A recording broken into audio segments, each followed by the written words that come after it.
तो कहानी जो है वो है चाणक्य की और चंद्रगुप्त मौर्य की, है ना। चंद्रगुप्त मौर्य चाणक्य प्रसिद्ध नीतिकार, साप्तांग सिद्धांत के जनक, है ना। एंड मौर्यन डायनेस्टी के फाउंडर चंद्रगुप्त मौर्य के गुरु, मार्गदर्शक, एक तरह से हम कहें तो मौर्य को बनाने वाले चाणक्य, है ना, जिनका एक नाम कौटिल्य भी है। ठीक, तो कहानी आजकल मैं बच्चों को सुना रही हूँ, है ना। तो ये कहानी तो वहीं से शुरू होती है जहाँ चाणक्य जो हैं, चाणक्य के पिता पर जो उस समय के मगध नरेश होते हैं, नंदवंश के राजा घनानंद, है ना, चाणक्य के पिता पर कुछ चार्जेस लगा देते हैं एंड उनको जो है कोड़ों की सजा दी जाती है घनानंद के द्वारा। वो कुछ मतलब उनको एक तरह से फंसाया जाता है किसी बात को लेकर के। तो चाणक्य चिढ़ तो उससे तभी जाता है ना।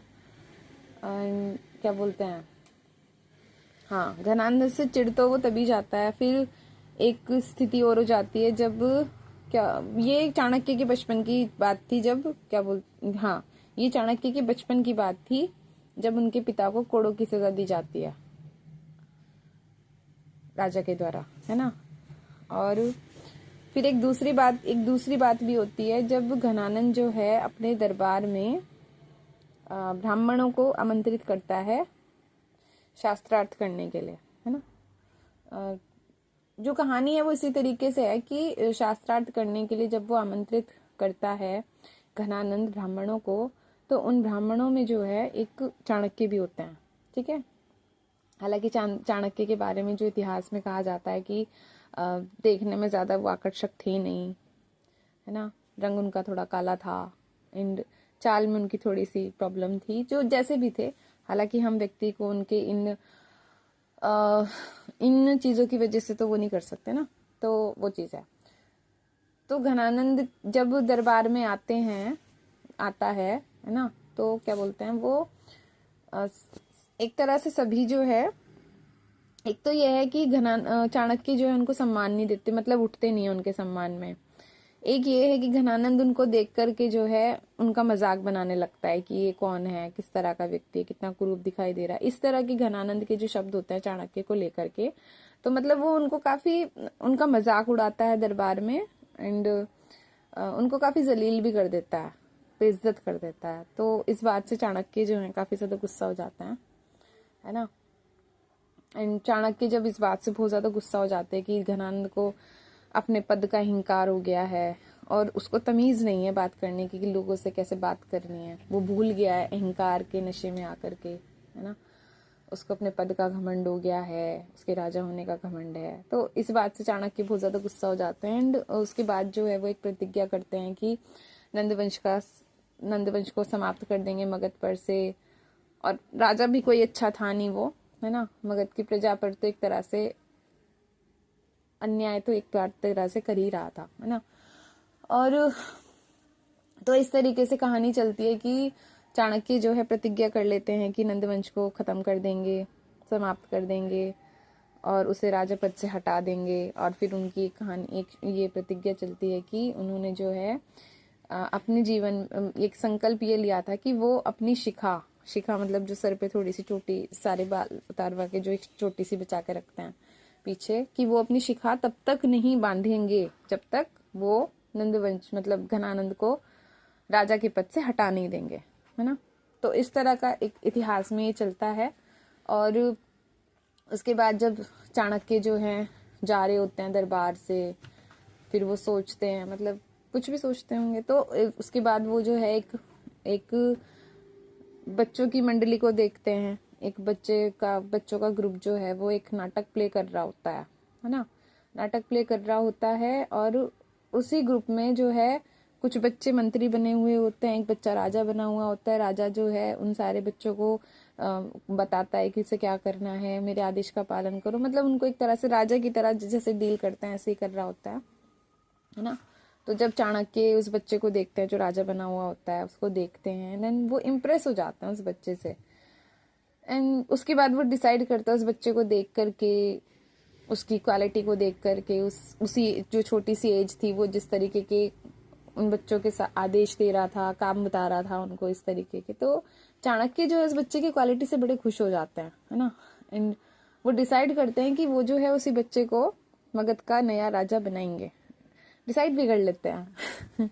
एंड देन वो उस बच्चे को लेकर के जो है अपने विद्यालय में ले जाते हैं। विद्यालय वही प्राचीन काल का सबसे प्रसिद्ध विश्वविद्यालय तक्षशिला, जहाँ पे उनकी शिक्षा भी हुई चाणक्य की, और वहाँ पे वो टीचर भी बन गए थे फिर, है ना। तो ऐसे कहानी चलती है चाणक्य की। उसके बाद वो उस बच्चे को ट्रेन करते हैं, उसको तैयार करते हैं, योद्धा बनाते हैं, बहुत अच्छा नीतिकार बनाते हैं, जो भी है। और फिर वही बच्चा जो है मगध की गद्दी संभालता है, जिसका नाम होता है चंद्रगुप्त मौर्य। तो ऐसे कहानी चलती है चंद्रगुप्त मौर्य की और चाणक्य की। हालांकि चाणक्य और चंद्रगुप्त की वैसे तो बहुत सारी कहानियां हैं, है ना। कैसे एक कहानी और भी बहुत फेमस है, उसको कभी और, लेकिन वो बहुत 2-3 कहानी बहुत फेमस है। ये तो जैसे चाणक्य बच्चे को, उस बच्चे में क्वालिटी देखते हैं। अच्छे गुरु की यही क्वालिटी होती है कि वो बहुत दूर से परख कर लेती है। एक गुरु सबसे अच्छा जोहरी होता है, होना भी चाहिए। वो ये पहचान सकता है कि किसी में क्या क्वालिटी है और कैसे उस क्वालिटी को उस बच्चे की पहचान बनाना है, उस बच्चे के आगे बढ़ाने का साधन बनाना है, साधन जो भी है ना। तो सबसे अच्छा जोहरी तो एक गुरु ही होता है वैसे, है ना।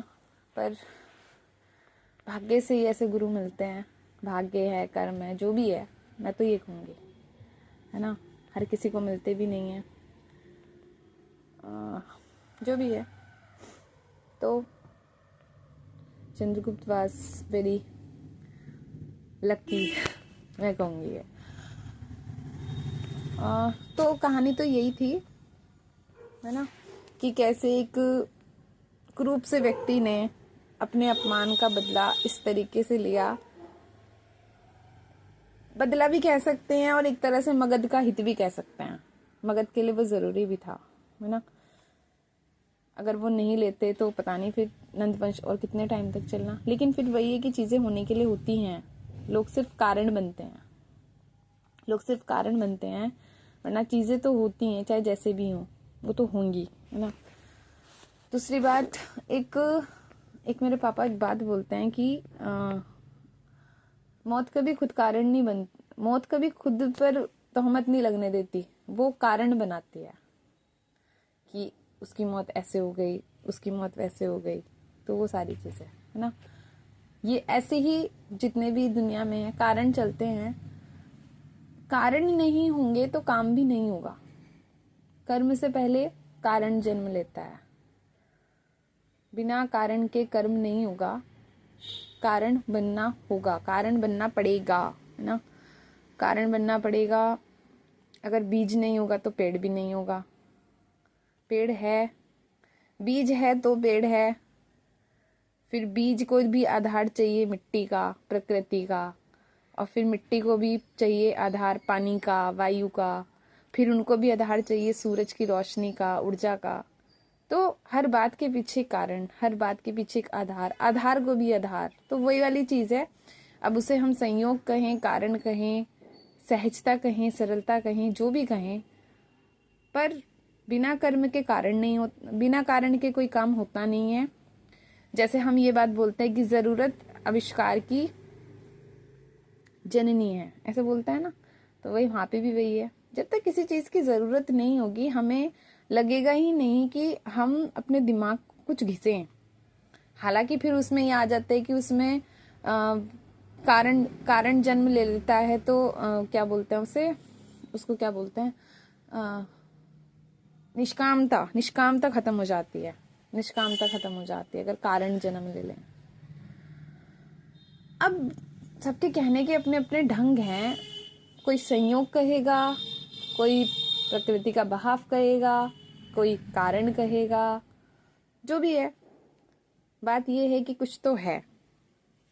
फिर कोई कुछ ये कहेगा कि कुछ भी नहीं है, कुछ भी नहीं है, लेकिन फिर भी है, चीजें हो रही हैं, प्रकृति में चीजें गतिमान हैं, चल रही हैं, है ना, चल रही हैं, हो रही हैं, इसलिए एक दूसरे से इम्पैक्ट भी हो रही हैं, दूसरों पर प्रभाव भी डाल रही हैं, अच्छा या बुरा जैसे भी, पर प्रभाव तो डाल रही हैं ना।